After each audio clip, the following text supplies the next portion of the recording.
Ce que je voudrais dire, c'est qu'il y a eu trop de morts, beaucoup de morts, à cause de ces faux médicaments. Quand vous allez à l'hôpital de Cotonou, à l'hôpital de Porte-Novo, et puis dans les différentes communes de notre pays, les gens ne le savent pas. Mais il y a eu beaucoup de morts suite à ces poisons qui sont vendus sans précaution aucune. Aujourd'hui, on se rend compte que ceux qui le font, ceux qui se donnent à ce trafic, sont des gens qui savent et qui le font en toute connaissance de cause.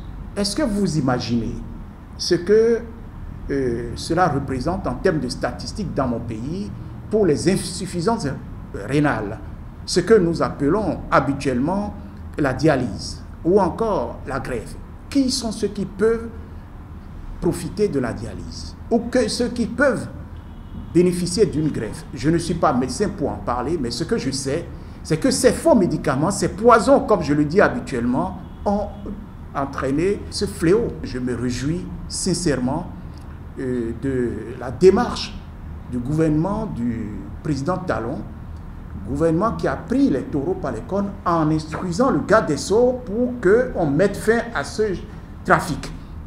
Donc, depuis aujourd'hui qu'il y a eu acharnement, comme je l'entends souvent dire que c'est le gouvernement qui s'acharne sur un député qui serait de l'opposition, s'il vous plaît. Non, il n'y a pas eu acharnement puisqu'on savait depuis longtemps que ce trafic existait. Malheureusement, les gouvernements successifs n'ont rien fait pour arrêter ce trafic parce que ça profitait à plus d'un. Il faut appeler un chat un chat. J'ai été en son temps responsable dans le gouvernement du président du général Mathieu Kérékou, fait paix à son âme. J'étais l'un de ses conseillers.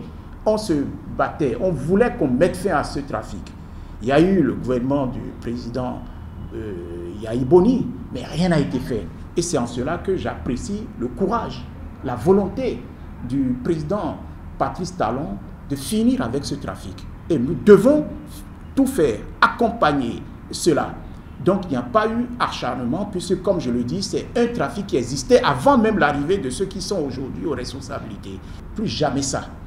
Plus jamais ça au Bénin. Si la décision qui a été rendue va dans ce sens, je crois que nous avions fait un grand pas, puisque aujourd'hui il est reconnu sur le plan international que les deux pays qui sont la plaque tournante de ce trafic, c'est mon pays, le Bénin, et c'est le Nigeria qui est à côté.